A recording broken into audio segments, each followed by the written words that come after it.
En 2016, Beza, un think tank israélien qui a travaillé pour Netanyahou et pour le gouvernement des États-Unis, écrit un rapport qui a pour titre « Détruire l'État islamique est une erreur ». On peut lire « La stabilité n'est pas une valeur en soi, elle n'est souhaitable que si elle sert nos intérêts. L'État islamique est un outil utile pour affaiblir l'Iran, le Hezbollah, la Syrie et la Russie. » En 1996, dans un mémo stratégique, Richard Perle, secrétaire de la défense américaine, écrivait qu'Israël devait s'allier avec la Turquie et la Jordanie pour contenir, déstabiliser, retourner les entités qui le menacent. Cette stratégie est sans cesse renouvelée. De la guerre en Irak à la Palestine colonisée, le Moyen-Orient semble être plongé dans un interminable chaos. Comment est-ce possible? Est-ce que c'est à cause de la nature, de la diversité ou de la culture des peuples de la région? Ou est-ce le résultat d'une volonté politique extérieure? On va répondre à cette question aujourd'hui, mais avant, abonne-toi à la chaîne de Parole d'Honneur. L'origine du chaos. Naturel ou politique? Quand on suit les médias occidentaux, on a vite le sentiment que le problème vient des peuples du Moyen-Orient. Ils seraient incapables de s'unir et de mettre de côté leurs nombreuses différences ethniques et religieuses. Ethniquement, il y a des Arabes, des Kurdes, des Perses, des Turcs. Religieusement, il y a entre autres les sunnites, les chiites, les chrétiens, les juifs, les alaouites, les druzes. Il y a en tout près de 22 courants religieux. Les conflits seraient donc naturels et inévitables. Si les Tamouls de Palestine restent neutres, et surtout si les Askénazes bouddhistes des territoires occupés demeurent divisés, on ne voit vraiment pas comment les calvinistes musulmans du Cheikh Habib pourraient empêcher les intégristes luthériens de l'imam Chouktar d'étouffer dans l'œuf l'intifada des Amish séfarades de la bande sud-est du nord-ouest, de la banlieue de Beyrouth Centre, périphérique intérieur compris. Les jeunes l'ont peut-être oublié, mais on entendait le même discours pour les Balkans après la chute de l'URSS. There was a conscious and deliberate plan to fragment and break up Yugoslavia. The law also demanded that if any republic in Yugoslavia wanted further US aid, it would have to break away from Yugoslavia and declare its independence. Okay? It's not a conspiracy theory. It's not my speculation. It's not my analysis. It's a public law. It's a public law. Comme le souligne Branko Milanovic, pendant les guerres de succession en Yougoslavie, j'ai eu le plaisir tout particulier de lire des sociologues et commentateurs occidentaux expliquant que les peuples balkans ne savent tout simplement pas comment faire des compromis, qu'ils n'ont même pas de mots pour cela. C'était un défaut ontologique, voire génétique. Et ça a aussi toujours été l'explication donnée pour expliquer les conflits en Afrique. De la même manière, les peuples du Moyen-Orient sont dépeints comme incapables de s'unir, comme étant les plus belliqueux du monde. Mais est-ce vrai, historiquement? Pas du tout, surtout en comparaison aux peuples européens. Comme l'écrit Thomas Piketty, qui est confirmé d'ailleurs par les travaux de René Girard, les pays européens étaient en guerre 95% du temps au XVIe siècle, 94% du temps au XVIIe siècle et encore 78% du temps au XVIIIe siècle. C'est bien plus pendant la même période que les peuples des empires ottomans, chinois ou mongols, qui ont longtemps régné sur de vastes territoires de manière relativement plus pacifique. Ce n'est pas la nature ou la culture des peuples du Moyen-Orient le problème. Le chaos est un résultat politique, une stratégie de division coloniale. Avec la Première Guerre mondiale, l'Empire ottoman. Là, j'imagine que c'est là que tu mets la petite musique de fond. Après la Première Guerre mondiale. Ouais, je sens que c'est là. Avec la Première Guerre mondiale, l'Empire ottoman s'effondre et l'Occident prend possession des régions sous son contrôle au Moyen-Orient. En 1916, l'entente Sykes-Picot, conclue entre la France, le Royaume-Uni et la Russie tsariste, a arbitrairement divisé le Moyen-Orient en zones d'influence, sans tenir compte des réalités ethniques et culturelles locales, ni des désirs de souveraineté des populations. Cette division artificielle a alimenté des conflits durables dans la région. Ces accords de fragmentation du Moyen-Orient seraient restés secrets si la Russie était restée tsariste. Mais après la révolution bolchevique, l'URSS révèle ses documents et expose la stratégie impérialiste de fragmentation du Moyen-Orient, qui se retrouve dans toute l'histoire coloniale, sur tous les continents. Suite à l'effondrement de l'Empire ottoman, en 1917, l'Empire britannique prend aussi contrôle de la Palestine, contrairement aux promesses faites aux Arabes. Lord Balfour, secrétaire d'État aux affaires étrangères anglais, avait soutenu l'établissement en Palestine d'un foyer national pour le peuple juif. La Société des Nations, contrôlée par la France et l'Angleterre, donne à l'Angleterre le mandat d'une sorte de droit de coloniser la Palestine et l'Irak. La France, elle, se fait octroyer un mandat sur la Syrie. Les mandats entrent en vigueur en 1923 pour faire de la Palestine un foyer national juif, alors que l'Irak et la Syrie deviennent des quasi-colonies anglaises et françaises. En Palestine, sous la domination coloniale anglaise, la population juive palestinienne, qui était de quelques milliers de juifs à la fin du XIXe siècle, est rapidement multipliée par 10. Cette colonisation participe grandement à la déstabilisation du Moyen-Orient encore aujourd'hui, et ce au profit de l'Europe et des États-Unis, comme le dit Joe Biden. En 1986, le jeune sénateur Joe Biden nous disait C'est le meilleur investissement de 3 milliards de dollars que l'on ait jamais fait. Si Israël n'existait pas, les USA devraient inventer un Israël pour défendre ses intérêts au Moyen-Orient. On ne peut pas faire plus clair. Aujourd'hui encore, Israël reçoit chaque année 4 milliards de dollars de la part des États-Unis.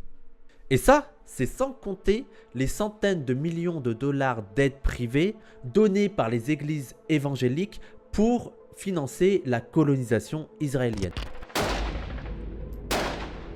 La Syrie vit l'une des pires escalades de violence depuis des mois. En seulement 2 jours, 1300 personnes ont été tuées à l'est du pays. Parmi les victimes, on compte 830 civils, notamment dans la minorité religieuse alaouite, ainsi que 231 membres des forces de sécurité du nouveau gouvernement et 250 militants affiliés à l'ancien dictateur Bachar el-Assad. En plus, Israël a bombardé le sud de la Syrie et occupe le Golan en essayant de coopter la minorité druze. Sans oublier la menace de Daesh, qui réapparaît en Syrie avec le départ annoncé des soldats américains dans 90 jours. La guerre en Syrie avait déjà causé plus de 500 000 morts. La menace du chaos plane à nouveau sur le pays. Aujourd'hui, les États-Unis adoptent une stratégie en apparence paradoxale en Syrie.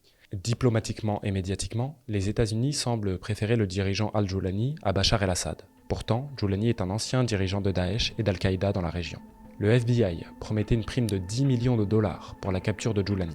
Mais les Américains ont passé l'éponge depuis son arrivée au pouvoir. Pourtant, l'armée d'al-Joulani conserve beaucoup d'éléments issus de Daesh et d'Al-Qaïda. Ceci explique les exactions contre la minorité alaouite dont est issue la famille de Bachar el-Assad. Al-Joulani a officiellement condamné ces exactions, mais il ne semble pas en mesure de contrôler les éléments les plus radicaux de son armée, qui se retourneront contre lui s'il joue une carte modérée. En quête de normalisation, le nouveau pouvoir syrien se coupe d'une partie de sa base la plus radicale, qui désire venger les assadistes et opprimer les minorités religieuses, au risque de replonger la Syrie dans le chaos. Aujourd'hui, al-Joulani veut donner des gages de fréquentabilité sur la scène internationale, notamment pour obtenir la levée des sanctions économiques occidentales. Alors, depuis qu'il est au pouvoir, il a rompu avec la stratégie anti-Israël de Bachar el-Assad. Le nouveau régime a ainsi affirmé le 17 janvier avoir intercepté une cargaison d'armes destinée au Hezbollah. Al-Joulani a même déclaré que la Syrie ne servirait plus de base à des attaques contre Israël. C'est un vrai tournant géopolitique. Sous Bachar el-Assad, la Syrie faisait partie de ce que l'Iran appelle l'axe de la résistance avec le Hezbollah et le Hamas, contre Israël et les États-Unis. Bachar el-Assad était un tortionnaire pour le peuple syrien qu'il opprimait violemment. C'est absolument indéniable.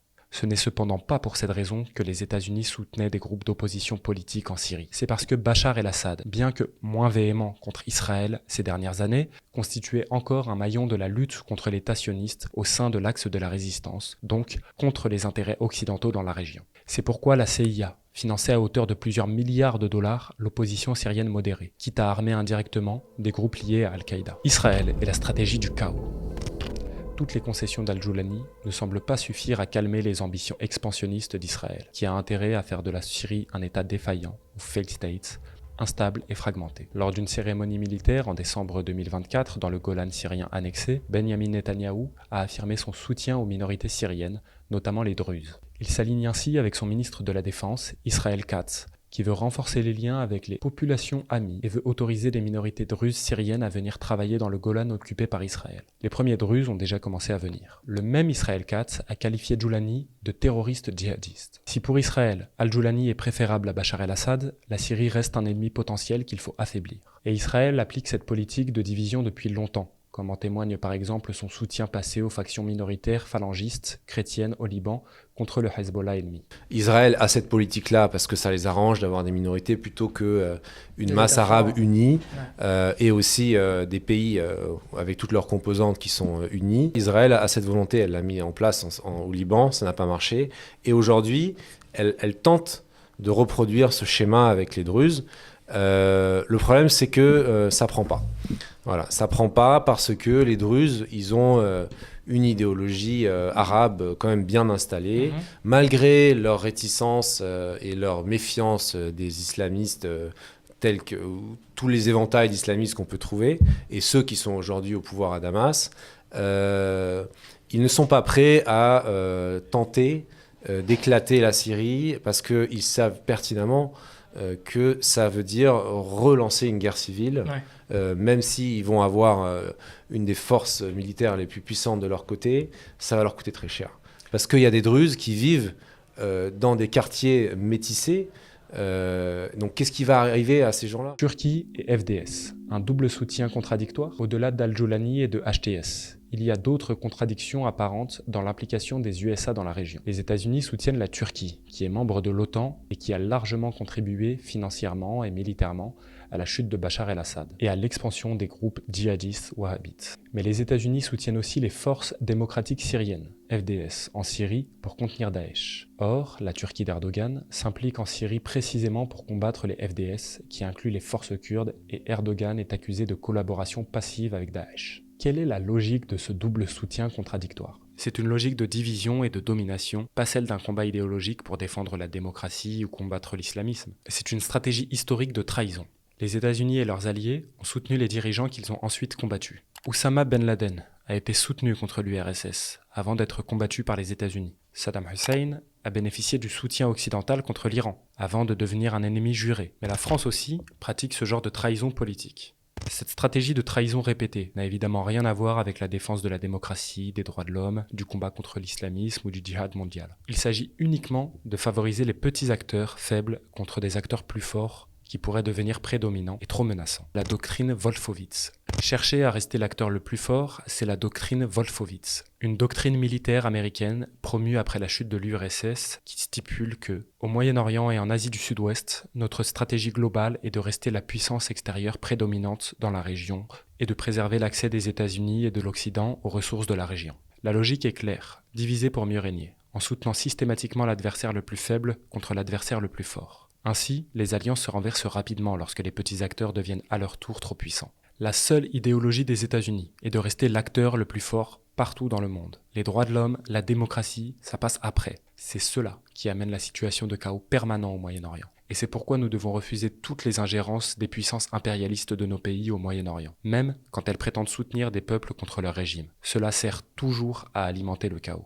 L'instabilité chronique en Syrie et au Moyen-Orient n'a rien de naturel. C'est le résultat politique dont l'impérialisme est la source. Et c'est aussi le cas sur le continent africain et sud-américain, car la doctrine Wolfowitz s'applique dans le monde entier. Les continents africains et sud-américains sont en proie à de nombreux coups d'État, dont plusieurs dizaines ont été organisés et soutenus par des puissances occidentales. On analysera la stratégie impérialiste dans ces régions, en commençant par le Sahel et le Congo dans de futures vidéos.